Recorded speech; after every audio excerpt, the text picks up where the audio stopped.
आपका मेरे चैनल में स्वागत है। भगवान विष्णु ने विश्व कल्याण तथा धर्म की रक्षा करने के उद्देश्य से उन्होंने 24 अवतार धारण किए थे। उनमें से उनका एक अवतार श्री धन्वंतरी अवतार था, जिन्होंने आयुर्वेद प्रवर्तन किया। इनका पृथ्वी लोक में अवतरण समुद्र मंथन के समय हुआ था। शरद पूर्णिमा को चंद्रमा, कार्तिक द्वादशी को कामधेनु गाय, त्रयोदशी को धन्वंतरी, चतुर्दशी को काली माता और अमावस्या को भगवती महालक्ष्मी जी का क्षीर सागर से उत्पन्न हुए थे।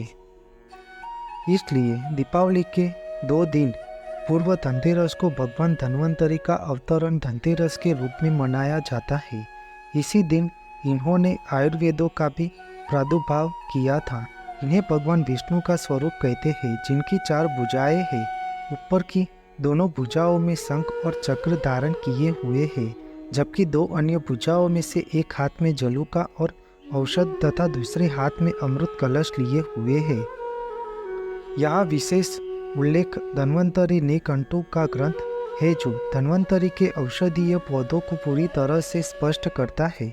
इनका प्रिय धातु पित्तल माना जाता है, इसलिए धनतेरस को पित्तल आदि के बर्तन खरीदने की परंपरा भी शामिल है। इन्हें आयुर्वेद चिकित्सा करने वाले वैद्य आरोग्य का देवता कहते हैं। इन्होंने ही अमृतमय औषधियों की खोज की थी।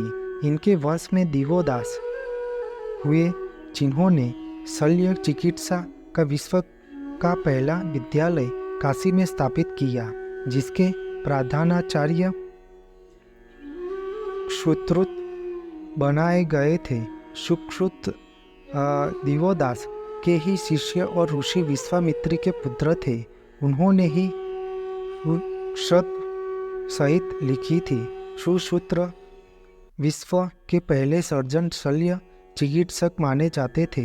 दीपावली के अवसर पर कार्तिकेय त्रयोदशी धनतेरस को भगवान धन्वंतरी की पूजा करते हैं।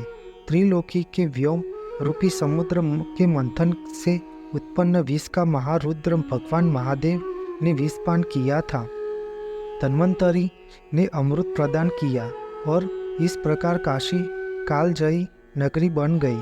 आयुर्वेद के संबंध में सूत्रों का मंतव्य है कि ब्रह्मा जी ने पहली बार 1 लाख श्लोक के आयुर्वेद का प्रकाशन किया था, जिसमें 1 सहस्त्र अध्याय का वर्णन था। उनसे दक्ष प्रजापति ने पढ़ा।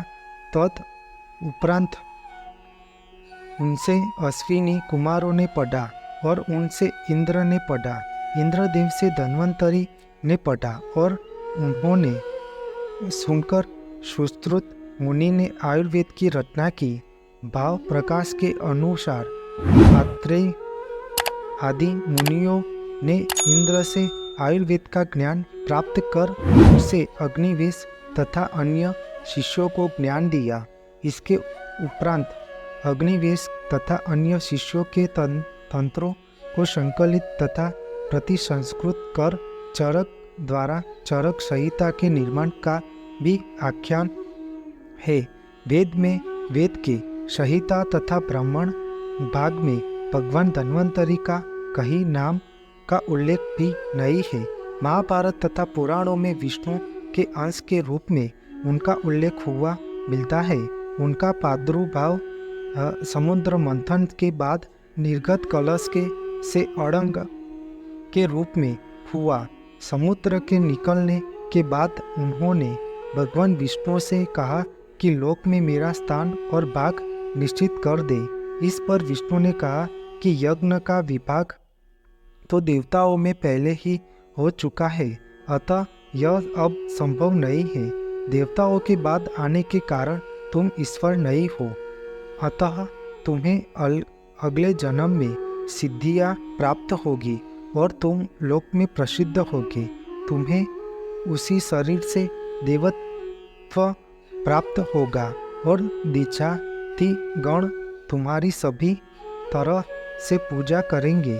तब आयुर्वेद का अष्टांग विभाजन भी करेंगे। द्वितीय द्वापर युग में तुम पुनः जन्म लोगे, इसमें कोई संदेह नहीं है। इस वर्ष के अनुसार पुत्रकाम काशीराज धन्व की तपस्या से प्रसन्न होकर अबज भगवान ने उसके पुत्र के रूप में जन्म लिया और धन्वंतरि नाम धारण किया। धन्व काशी नगरी के संस्थापक काश के पुत्र थे। वे सभी रोगों के निवारण में निष्णात थे। उन्होंने भरद्वाज से आयुर्वेद ग्रहण कर उसे अष्टांग में विभक्त कर अपने शिष्यों में बांट दिया। धन्वंतरि की परंपरा इस प्रकार है कि वैदिक काल में जो महत्व और स्थान अश्विनी को प्राप्त था वही पौराणिक काल में धन्वंतरि को प्राप्त हुआ। जहाँ अश्विनी के हाथ में मधु कलश था वहाँ धन्वंतरि को अमृत कलश मिला। क्योंकि विष्णु संसार की रक्षा करते हैं, अतः रोगों से रक्षा करने वाले धन्वंतरि को विष्णु का अंश माना गया।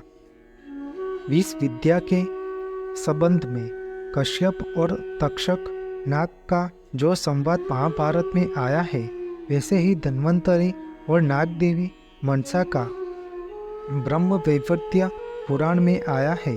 उन्हें गरुड़ का शिष्य कहा गया है।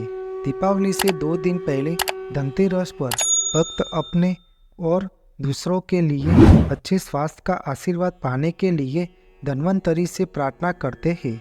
इसी भारत में राष्ट्रीय आयुर्वेद दिवस के रूप में भी मनाया जाता है, जो पहली बार 2016 में मनाया गया था।